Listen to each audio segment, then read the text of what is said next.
सैयदा ज़ैनब जेको करबला खां कूफे खां शाम ताईं सफ़र कयो उन मज़लूमन जे सफ़र जो वास्तो थिए ऐं मासूम बीबी सकीना सलामुल्लाह अलैहा जो वास्तो थिए डॉक्टर शौकत अली सियाल साईं जो ख़ैर डॉक्टर अरसलान अली सियाल साहब जो ख़ैर पंहिंजी बारगाह में उहद जबल जेॾो लिखण क़बूल फरमा अल्लाह आमीन। ओ मौला इमाम हुसैन जो वास्तो थिए हे घर ऐं घर वारा क़यामत ताईं तुंहिंजे हिफ़्ज़ अमान पनाह में आहिनि हिननि जा क़यामत ताईं सॼण साम्हूं कजां ऐं हिननि जे दुश्मननि खे निस्तो नाबूद फरमा अल्लाह आमीन। डॉक्टर शौकत अली सियाल साईं खे सिहत ॾे ऐं खिज़री हयाती अता फरमा अल्लाह आमीन। डॉक्टर अरसलान साईं खे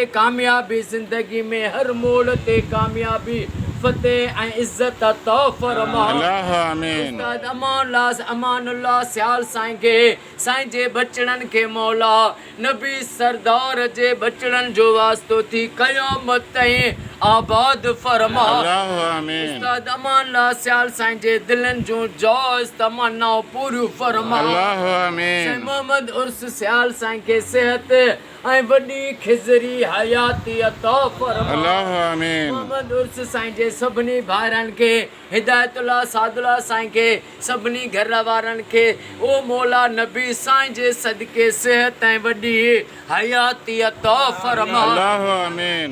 साईं ग़ुलाम शबीर अब्बासी साईं जा बच्चा घर आबाद फरमा अल्लाह आमीन। अल्लाह अॼु जेके बि न दुआ में वेठा आहियूं अली असगर मासूम जो वास्तो थी अॼु असां सभिनी जो बेड़ो तार अल्लाह आमीन। ओ मौला महबूब जे सदके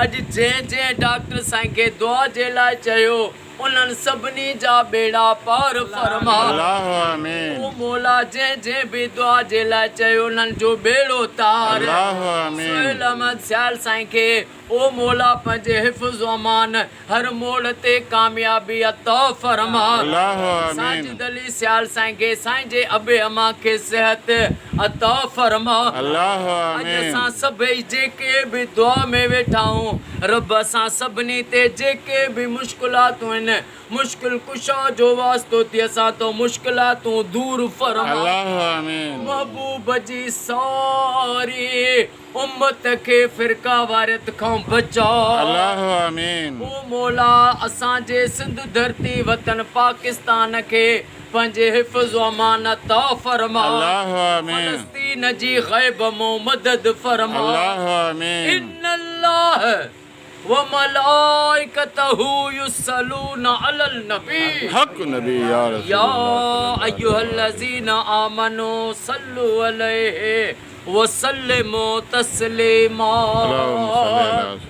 अल्लाहुम्मा सल्लि अला मुहम्मद व आले मुहम्मद ला इलाहा इल्लल्लाह मुहम्मदुर रसूलुल्लाह नारे हैदरी लब्बैक या